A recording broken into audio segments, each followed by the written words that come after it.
Hello दोस्तों, welcome to my YouTube channel. मेरा नाम है पंकज चौधरी। आज की इस वीडियो में मैं आपको बताऊंगा कि एसटीपी यानी कि स्पैनिंग ट्री प्रोटोकॉल क्या होता है, ये कैसे काम करता है, और आपको मैं प्रैक्टिकल करके भी बताऊंगा सिस्को पैकेट ट्रेसर पर विद एक्सप्लेनेशन के साथ। तो आप इस वीडियो को कंप्लीट वॉच कीजिए, आपका यहाँ पे एसटीपी प्रोटोकॉल क्लियर हो जाएगा। ये जो वीडियो है ये एसटीपी प्रोटोकॉल का पार्ट 1 होने वाला है, और जो मेरी नेक्स्ट वीडियो आने वाली है वो पार्ट 2 रहेगा एसटीपी प्रोटोकॉल का। तो सबसे पहले आप इस वीडियो को यहाँ पे वॉच कीजिए, और उसके बाद मैं यहाँ पे अपलोड कर दूंगा पार्ट 2 को, आप उसको भी देख लेना। तो चलते हैं अपनी कंप्यूटर स्क्रीन पर। आ चुका हूँ मैं अपनी कंप्यूटर स्क्रीन पर। एसटीपी की फुल फॉर्म होती है स्पैनिंग ट्री प्रोटोकॉल। सबसे पहले आपको समझना चाहिए कि इस प्रोटोकॉल की हमें नीड क्यों हुई। देखिए, मैंने आपको एक डायग्राम के हेल्प से समझाने की कोशिश की है। हमारे पास यहाँ पे एक नेटवर्क है जहाँ स्विच 1, स्विच 2 और स्विच 3 आपस में कनेक्ट है, और यहाँ पे PC1 कनेक्ट है और इधर की साइड PCB कनेक्ट है। तो यहाँ पे सपोज कीजिए जो स्विच 1 है और स्विच 2 है और जो स्विच 3 है ये आपस में कनेक्ट है, लेकिन जो इधर की साइड का ये जो लिंक है ये कनेक्ट नहीं है। तो हमारा मैसेज कैसे ट्रांसफ़र होगा? इधर की साइड से ऐसे जाएगा और ऐसे जाएगा, ऐसे जाता हुआ इधर की साइड से आएगा। तो हमारा ये मैसेज इस साइड से यहाँ पे ट्रांसफ़र हो जाएगा। लेकिन आप यहाँ पे एक बात समझिए, अगर हमारा ये स्विच 2 हमारा यहाँ पे ख़राब हो गया या कोई भी यहाँ पे प्रॉब्लम आ गई जिससे कि ये ना तो मैसेज को यहाँ पे रिसीव कर पा रहा है इधर की साइड से, और ना इधर की साइड यहाँ पे सेंड कर पा रहा है, तो हमारा यहाँ पे PC A से PC B के बीच में कोई भी कम्युनिकेशन नहीं हो पाएगा। लेकिन हम इस प्रॉब्लम को कैसे सोल्व कर सकते हैं? हम एक रास्ते से हम अपने मैसेज को सेंड ना करके हम यहाँ पे डिपेंड ना रहे एक रास्ते पर। ये इसके लिए क्या होगा, एक पाथ हो गया, एक रास्ता हो गया। लेकिन हम एक रास्ते पर डिपेंड नहीं हो सकते। उसके लिए हम यहाँ पे ये मेथड अपनाया कि हमने इस स्विच से, जो इस स्विच का जो सेकंड पोर्ट है, हमने उससे इस स्विच के पास क्या किया, कनेक्शन कर दिया, जिससे कि अगर जो हमारा ये पोर्ट है इधर की साइड का, ये जो स्विच है ये ख़राब हो जाए तो हमारा मैसेज इस साइड से ट्रांसफ़र हो सके। तो यहाँ पे क्या प्रॉब्लम आई? देखिए, आइडिया तो यहाँ पे ये काफ़ी अच्छा है, लेकिन जब हम इसको यहाँ पे प्रैक्टिकली करते हैं तो हमारे पास यहाँ पे बहुत सी प्रॉब्लम आती है। तो यहाँ पे वो क्या प्रॉब्लम आती है ये मैं आपको बता देता हूँ। देखिए, जब हम अपने मैसेज को सेंड करते हैं, हमने यहाँ पे कनेक्शन किया, ये सब हमने कनेक्शन कर दिया, स्विच 1 से स्विच 2 और स्विच 3, और इधर की स्विच 1 से स्विच 3 में हमने कनेक्शन यहाँ पे कर दिया। लेकिन यहाँ पे क्या प्रॉब्लम आती है? देखिए, जब हम यहाँ पे इधर की साइड से भी मैसेज सेंड करते हैं और इधर की साइड से भी मैसेज सेंड करते हैं, तो सबसे पहले आपको समझना होगा कि हमारा स्विच किस तरह से वर्क करता है। स्विच क्या काम करेगा, इससे रिक्वेस्ट को लेगा, और जो ARP होता है वो अपनी टेबल को क्या करता है, लर्न करता है। तो वो फर्स्ट टाइम क्या करता है, मैसेज को ब्रॉडकास्ट कर देता है। वो इधर की साइड भी मैसेज को सेंड कर देगा और इधर की साइड भी मैसेज को सेंड कर देगा। तो मैसेज कहाँ पे जाएगा, स्विच 2 के पास जाएगा, इस पोर्ट से FA0/1 से। तो जब मैसेज इस साइड जाएगा तो ये भी क्या काम करेगा, ये भी उसको ब्रॉडकास्ट कर देगा, यानी कि आगे की साइड ये यहाँ पे क्या करता है, फॉरवर्ड करता है। रिसीव इस पोर्ट से किया और सेंड यहाँ पे ये आगे की साइड फॉरवर्ड इस पोर्ट से कर देगा। तो इस साइड से भी इसके पास यहाँ पे मैसेज जाएगा जो स्विच 3 है, और इस पोर्ट से भी इसके पास यहाँ पे मैसेज जाएगा। तो स्विच 3 यहाँ पे कंफ्यूज हो जाएगा कि जो PCA है तो FA0/0 यहाँ पे 2 से भी रिक्वेस्ट आ रही है और इधर के पोर्ट से भी यहाँ पे रिक्वेस्ट आ रही है, तो ये यहाँ पे कंफ्यूज हो जाएगा। तो यहाँ पे एक और प्रॉब्लम और आती है कि यहाँ पे सपोज कीजिए हमारे पास ये यहाँ पे स्विच 3 है और इसके पास दोनों साइड से मैसेज आए, इधर की साइड से भी और इधर की साइड से भी। फर्स्ट तो ये क्या हो जाएगा, कंफ्यूज हो जाएगा कि PC1 हमारा कहाँ पर कनेक्ट है, इस पोर्ट की साइड या इस पोर्ट की साइड। और सेकंड चीज़ क्या रहेगी कि जो ये इस साइड से जो रिसीव करेगा वो इधर की साइड भी फॉरवर्ड कर देगा, और जो हमारा PC है इसको भी फॉरवर्ड कर देगा, यानी कि ये भी यहाँ पे ब्रॉडकास्ट करेगा। तो आप यहाँ पे एक चीज़ समझिए, हमारा मैसेज कहाँ से स्टार्ट हुआ था, स्विच 1 से स्टार्ट हुआ था, क्योंकि PC हमारी कहाँ पर कनेक्ट है, यहाँ पर कनेक्ट है। तो इस साइड से होते हुए हमारा मैसेज इस साइड आया, और फिर ये स्विच क्या करेगा, उसको ब्रॉडकास्ट करेगा, यानी कि इसके पास भी रिक्वेस्ट को सेंड करेगा और इधर की साइड भी ब्रॉडकास्ट या सेंड कर देगा। तो जहाँ से हमारा स्टार्ट हुआ था मैसेज, तो वहाँ पर क्या हो जाएगा, एंड हो जाएगा वहीं पे आकर। तो यहाँ पर एक लूप का जन्म हो जाएगा। तो ये हमारा यहाँ पे प्रॉब्लम एक क्रिएट होती है। तो इस प्रॉब्लम को दूर करने के लिए हमारे पास एक प्रोटोकॉल होता है जिसको हम स्पैनिंग ट्री प्रोटोकॉल बोलते हैं। अब मैं आपको रीड करके बता देता हूँ। Spanning tree protocol is a layer two network protocol used to prevent looping within a network topology. STP was created to avoid the problems that arise when computers exchange data on a local area network that contains redundant path। देखिए इसका क्या मतलब हुआ कि जो STP protocol होता है वो लेयर 2 नेटवर्क प्रोटोकॉल होता है, क्योंकि ये स्विच पर वर्क करता है। स्विच क्या है, एक लेयर 2 पर हमारा वर्क करता है। और STP प्रोटोकॉल का यूज़ प्रिवेंट करता है, किसको प्रिवेंट करता है, लूपिंग को प्रिवेंट करता है जो भी हमारा नेटवर्क में क्रिएट होती है। एंड यहाँ पे लिखा हुआ है STP was created to avoid the problem। और ये क्या काम करता है, ये प्रॉब्लम को अवॉइड करता है। जो भी हमारे कंप्यूटर के बीच में जब हम डेटा को यहाँ पे एक्सचेंज करते हैं तो उसमें कोई भी प्रॉब्लम आती है, तो लूपिंग वगैरह की प्रॉब्लम आती है, तो उसको क्या करता है, रिमूव करता है। तो यही काम होता है यहाँ पे STP प्रोटोकॉल का। अब देखते हैं हाउ STP वर्क्स, यानी कि जो STP प्रोटोकॉल है वो कैसे काम करता है। फर्स्ट पॉइंट है सेलेक्टिंग दी रूट ब्रिज। जो हमारे स्विच नेटवर्क में कनेक्ट होता है उन स्विच में से हमारा जो रूट ब्रिज है वो कौन सा है, ये उसको क्या करता है, सबसे पहले सेलेक्ट करता है। Selecting the root port, designated port and non designated port. ये क्या करता है, सेलेक्ट करता है रूट पोर्ट को, डेजिग्नेटेड पोर्ट का पता लगाता है, और नॉन डेजिग्नेटेड पोर्ट को हम ब्लॉक पोर्ट भी बोलते हैं, यानी कि जो पोर्ट हमारा ब्लॉक हो जाता है। देखिए हो सकता है अभी आपको ये यहाँ पे समझ ना आ रहा हो कि रूट ब्रिज क्या होता है, रूट पोर्ट क्या होता है, डेजिग्नेटेड पोर्ट क्या होता है। तो डोंट वरी, आपको यहाँ पे आगे सब कुछ समझ में आ जाएगा। फर्स्ट टाइम क्या होता है, जो स्टूडेंट होते हैं उनको STP प्रोटोकॉल समझ नहीं आता है, तो आप घबराए ना इस चीज़ से। अगर आपको समझ नहीं आ रहा है तो वीडियो को बैक करके आप देख सकते हो, तो आपको यहाँ पे अच्छे से समझ में आ जाएगा। और ये टॉपिक थोड़ी लेट समझ आता है, लेकिन मैंने इस वीडियो में आपको काफ़ी अच्छे से समझाने की कोशिश की है, और मैं आशा यही करता हूँ आपको ये एक बार के में ही समझ में आ जाएगा। तो बस आप कॉन्सेंट्रेट वीडियो पे रखिए। तो यहाँ पे सेलेक्टिंग द, मैंने यहाँ पे लिखा हुआ है सेलेक्टिंग दी रूट ब्रिज। सबसे पहले मैं आपको बता देता हूँ कि जो रूट ब्रिज होता है वो क्या होता है।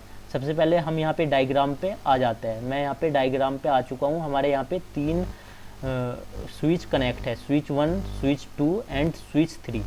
तो यहाँ पे जो रूट ब्रिज होता है, ये जो स्विच बोलेगा ये बोलेगा कि आई एम ए रूट, ये भी खुद को रूट बताएगा। जो ये स्विच है ये भी क्या बताएगा, ये बोलेगा कि आई एम ए रूट, ये बोलेगा कि मैं भी यहाँ पे रूट हूँ, स्विच 3 भी आई एम ए रूट। तो इनमें क्या होता है ये डिसाइड करने के लिए कि यहाँ पे कौन सा रूट है। तो सबसे पहले आपको समझना होगा कि रूट ब्रिज क्या होता है। देखिए जब हम यहाँ पे रिड्यूस करते हैं लूपिंग को, जो लूपिंग की जो प्रॉब्लम आती है वो हमारी कब रिड्यूस होगी, जब हमारा जो पोर्ट है वो कोई ना कोई पोर्ट क्या हो जाएगा, यहाँ पे ब्लॉक हो जाएगा। जिस पोर्ट की वजह से यहाँ पे प्रॉब्लम आ रही है वो पोर्ट हमारे ब्लॉक होते रहते हैं। अगर हमारा बड़ा नेटवर्क है तो हमारे काफ़ी पोर्ट यहाँ पे ब्लॉक हो सकते हैं, लेकिन हमारा ये छोटा नेटवर्क है तो आप ही सोचिए यहाँ पे कि अगर हम यहाँ पे किसी भी यहाँ पे पोर्ट को क्या कर देते हैं, ब्लॉक कर देते हैं, तो हमारी जो लूपिंग की प्रॉब्लम है वो क्या हो जाएगी, रिमूव हो जाएगी। सपोज कीजिए हमारे पास यहाँ पे एक ये नेटवर्क है, मैंने आपको समझाया था, मैं आपको फिर से समझा देता हूँ कि हमारा डेटा इस साइड से यहाँ पे सेंड हो रहा है, लेकिन अगर हम इस साइड के पोर्ट को यहाँ पे ब्लॉक कर देते हैं, या इस साइड के पोर्ट को, ये जो पोर्ट है हमारा इस स्विच का, इसको ब्लॉक कर देते हैं, तो क्या होगा, यहाँ पे लूपिंग की प्रॉब्लम नहीं आएगी। यहाँ पे हमारा मैसेज इधर की साइड से क्या होता जाएगा, सेंड होता जाएगा। लेकिन यहाँ पे STP प्रोटोकॉल का क्या मेन यूज़ होता है। सपोज कीजिए यहाँ पे ये हमारा जो स्विच 2 है ये ख़राब हो गया, तो ये क्या काम करेगा, जो हमारे ये ब्लॉक पोर्ट है ये हमारे फॉरवर्डिंग पोर्ट में कन्वर्ट हो जाएंगे, यानी कि ये वर्किंग कंडीशन में आ जाएंगे। फिर क्या होगा, जो हमारा मैसेज है वो इधर की साइड से सेंड होना स्टार्ट हो जाएगा। तो PC1 का और PC2 का, या मैं बोल सकता हूँ PCA का और PCB का कम्युनिकेशन यहाँ पे नहीं रुकेगा, यहाँ पे कंटिन्यूसली हम कम्युनिकेट कर पाएंगे। तो हमारा डेटा यहाँ पे लॉस नहीं होगा। तो ये यहाँ पे मेन यूज़ होता है। अब मैं आपको डायग्राम पे ले चलता हूँ वहाँ पर।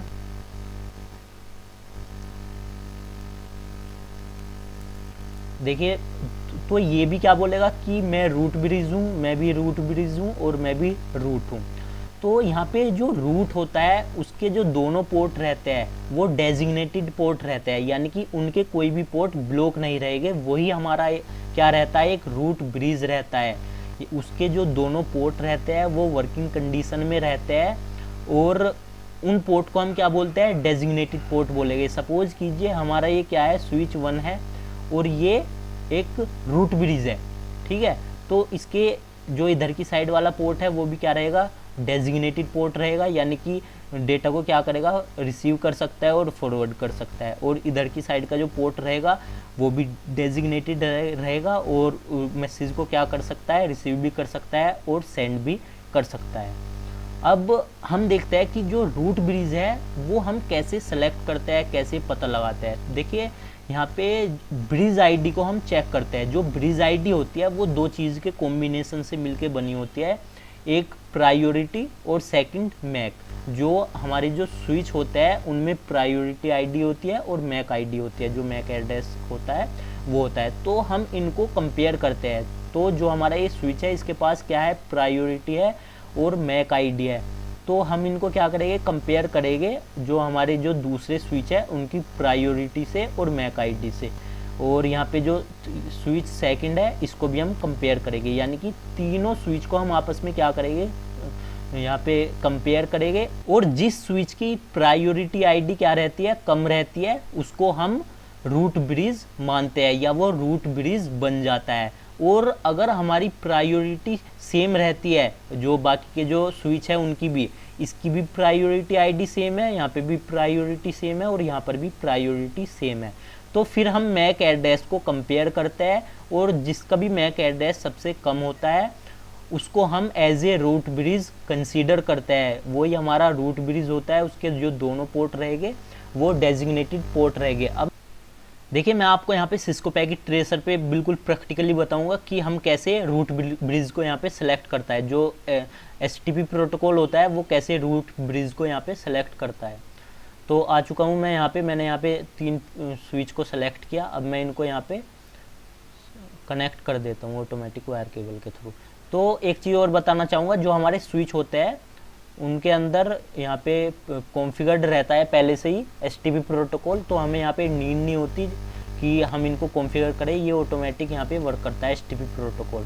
तो मैंने यहाँ पे इनको कनेक्ट किया। तो अभी इनके जो यहाँ पे पोर्ट के जो साइन है आप यहाँ पे ऑरेंज देख पा रहे होंगे, लेकिन ये यहाँ पे थोड़ा टाइम लेता है क्योंकि इसके अंदर प्रोसेसिंग चलती रहती है, ये यहाँ पे लर्न करता है, ठीक है। तो यहाँ पे ये क्या हो जाएगा, ग्रीन हो जाएगा, यहाँ पे ये ग्रीन होने लग रहा है, ठीक है।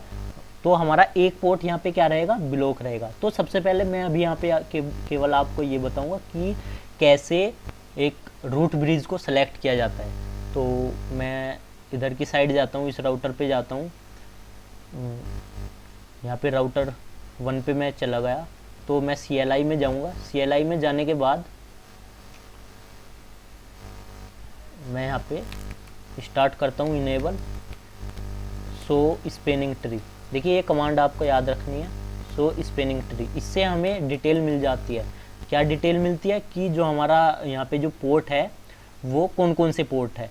एक यहाँ पे डेजिग्नेटेड पोर्ट है और एक यहाँ पे रूट पोर्ट है, ठीक है। लेकिन अभी हमें सेलेक्ट करना है कि हम कैसे रूट ब्रिज को सेलेक्ट करते हैं। तो उसके लिए हम यहाँ पे आते हैं, रूट आईडी पे आते हैं। देखिए इससे जो ये रूट आईडी होती है, ये वो आईडी होती है जो हमारा जो कंप्लीट नेटवर्क है उस पे जो हमारी रूट आईडी वर्क कर रही है, तो वो ये है। यानी कि जिस स्विच की हमारी ब्रिज आईडी ये यहाँ पे सेम रहेगी, जो हमारी रूट आईडी है, जिस स्विच की हमारी ब्रिज आईडी ये रहेगी, वही हमारा रूट ब्रिज है। तो इसकी हम यहाँ पे ब्रिज आईडी देख लेते हैं। तो इसकी ब्रिज आईडी क्या है, यहाँ पे प्रायोरिटी यहाँ पे सेम है, ठीक है। और एड्रेस यहाँ पे मैक एड्रेस की बात करता है, तो यहाँ पे मैक एड्रेस इसका ये है। मैं यहाँ पर कॉपी कर लेता हूँ प्रायोरिटी को और यहाँ पे मैक एड्रेस को मैंने यहाँ पे कॉपी किया, और उसके बाद मैं इसको आपको कंपेयर करके समझाऊंगा अच्छे से। मैं यहाँ पे इसको पेस्ट कर देता हूँ, ठीक है, आपको यहाँ पे समझ आएगा।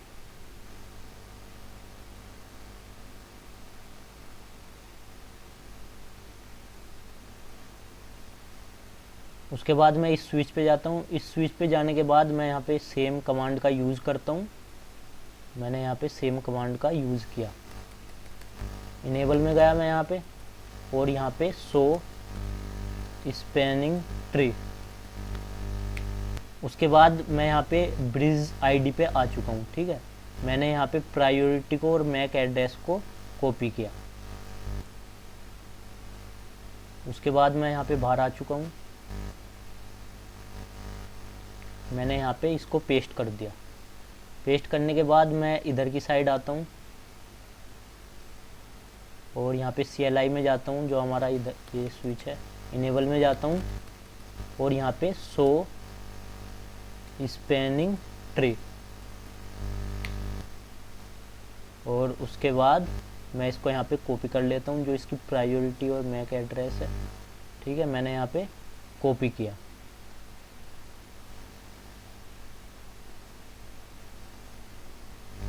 मैं इसको पेस्ट कर देता हूँ, ठीक है। और जो हमारी रूट आईडी है उसको भी मैं एक बार देख लेता हूँ।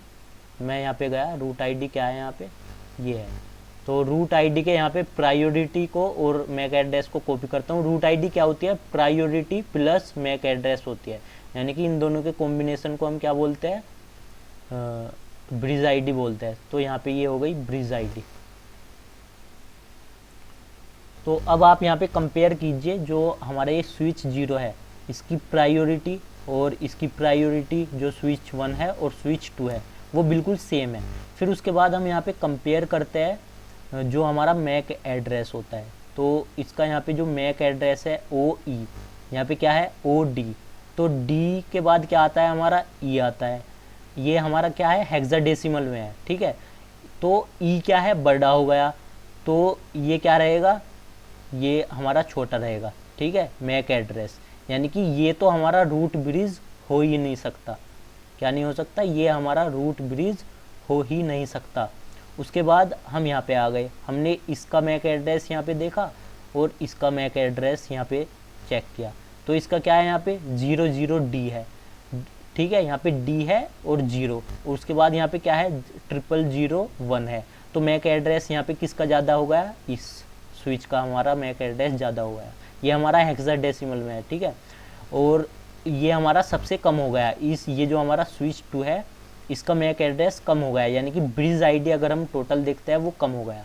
और जो हमारी रूट आईडी है, जब आप उसको यहाँ पे मैच करोगे, ये जो हमारी ब्रिज आईडी है स्विच 2 की और यहाँ पे रूट आईडी क्या है, ये है, तो वो बिल्कुल क्या रहेगी, सेम रहेगी। यहाँ पे ये प्रायोरिटी और मैक एड्रेस सेम है। तो हमारा रूट ब्रिज कौन सा है, ये है, स्विच 2 क्या है हमारा, रूट ब्रिज है। तो आई होप आपको यहाँ पे समझ आ गया होगा कि हम कैसे रूट ब्रिज को सेलेक्ट करते हैं। अब हम आगे देख लेते हैं, मैं आपको आगे समझा देता हूँ। मैं यहाँ पे जाता हूँ नोट्स में, तो मैंने यहाँ पे लिखा हुआ है selecting the root bridge. The root bridge is selected by manually configuring its bridge priority to a low value 32,768 is a default value of a range from 0 to 61,440।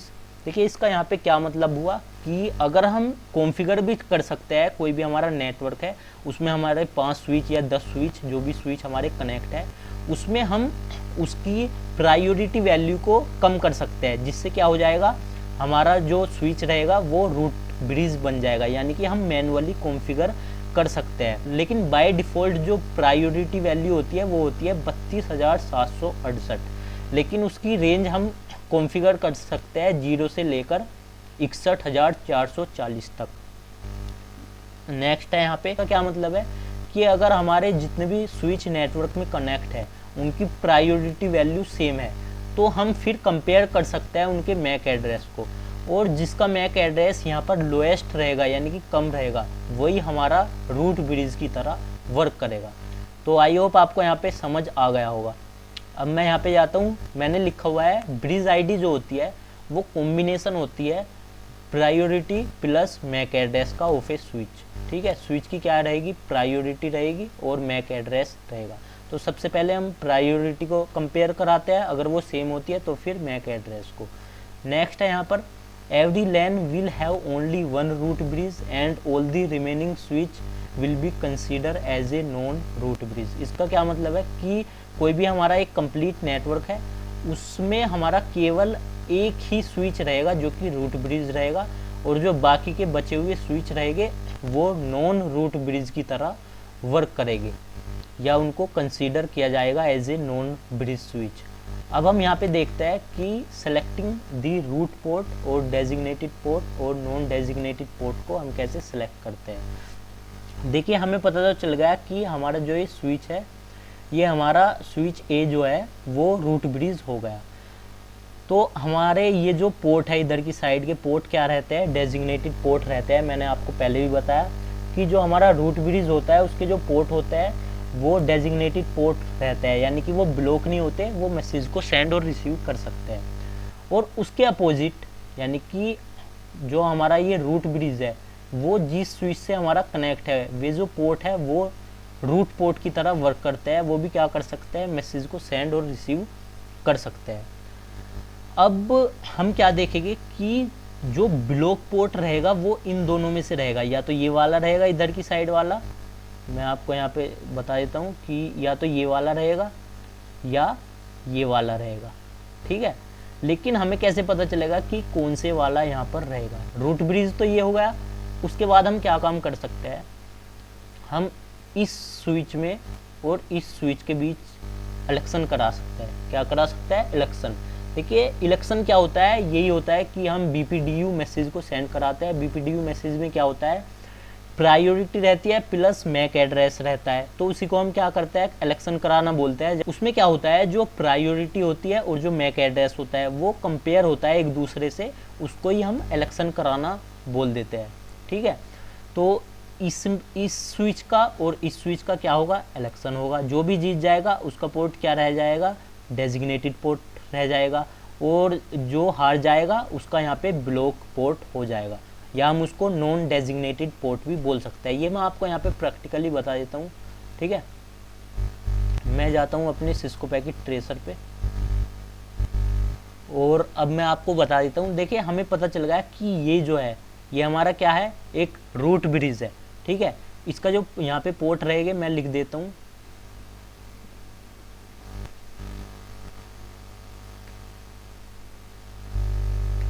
D, यानी कि डेजिग्नेटेड पोर्ट D। ठीक है, और इस side का जो port रहेगा यानी कि जो भी हमारा रूट ब्रिज से कनेक्ट है उसके पोर्ट रहेंगे रूट पोर्ट। ठीक है, तो हमें यहाँ पे डेजिग्नेटेड पोर्ट और रूट पोर्ट का पता चल गया। ठीक है, उसके बाद हम क्या काम करेंगे, इन दोनों में इलेक्शन कराएंगे। देखिए आपको एक चीज़ और समझनी है यहाँ पे, वो मैं आपको बताने भूल गया कि हम ये भी देखते हैं कि हमारी जो कॉस्ट है वो कहाँ से कम पड़ रही है। क्या मैंने बताया आपको कि सपोज कीजिए हमारे पास ये यहाँ पे स्विच है।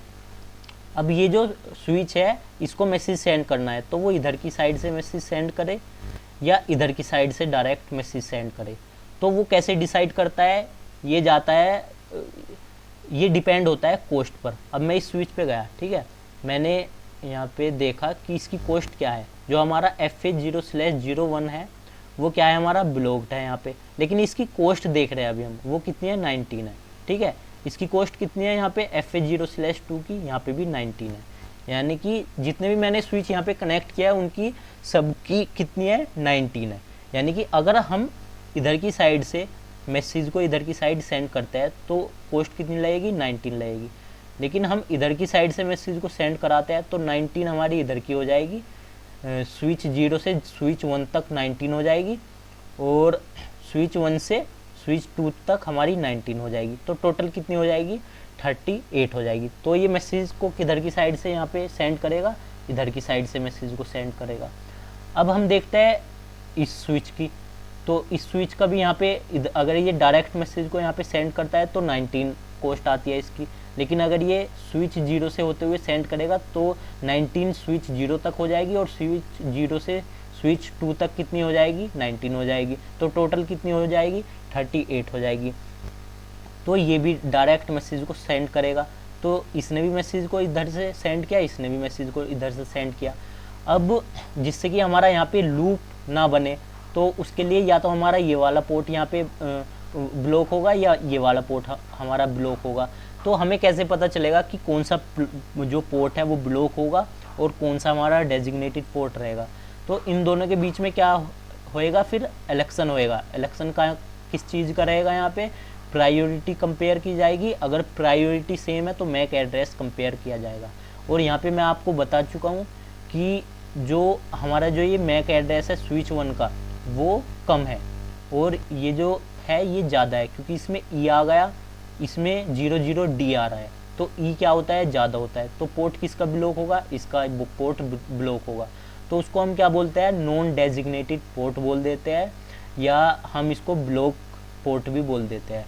तो आई होप आपको यहाँ पे समझ आ गया होगा। और अगर आप ये चेक करना चाहते हो कि कौन सा स्विच हमारा कौन सा पोर्ट कौन सा है, तो हम कैसे कर सकते हैं। हम यहाँ पे CLI में गए, ठीक है। CLI में जाने के बाद इनेबल में गए, इनेबल में जाने के बाद यहाँ पे शो स्पैनिंग ट्री, तो आप यहाँ पे सब कुछ पता लगा सकते हो। वो कैसे पता लग सकता है, देखिए ये तो हमारा जो ये था, हम इससे पता लगा सकते थे कि कौन हमारा यहाँ पे रूट ब्रिज है, ठीक है। वो मैंने आपको बता दिया।